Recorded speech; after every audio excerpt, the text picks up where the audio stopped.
You say, Pastor, I'm sick, I'm poor, I just got fired from my job, my wife's wanting to divorce me, I'm depressed, I'm an alcoholic. Well, let me tell you something. The best is yet to come, amen? No one has ever given God any glory by being a martyr. You say, Pastor, what about Stephen in the Bible? Well, if Stephen would have had more faith, he wouldn't have gotten himself stoned to death. And what about the Apostle Paul with his thorn in the flesh? I'll tell you, if he had some more faith, God would have taken that away from him. You think God's trying to teach you something with your sickness? That is a lie from the pit of hell. I mean, why would God try to teach you something? Job lost everything he had because of his negative confession. You see, if you confess negative things over your life, you'll end up like Job. I heard a story this past week about one of my pastor friends who was caught in a tornado. You know what he did?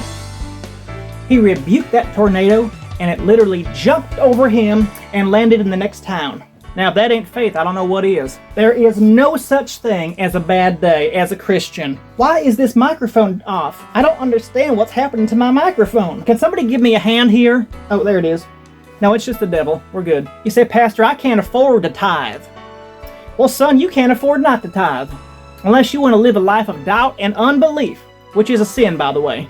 Yeah, that love offering we took up for that guest speaker last Sunday. Well, my wife and I took him and his wife out to eat afterwards. And turns out his wife, when she opened the door to her car, she accidentally nicked my Corvette. So now I got to use that love offering for a new paint job. Oops, some of you complainers out there are saying we shouldn't have video games in the youth department. How else are we going to get kids to church? Well, we finally did it. We finally raised $200,000 for our kids' new jungle gym. Glory.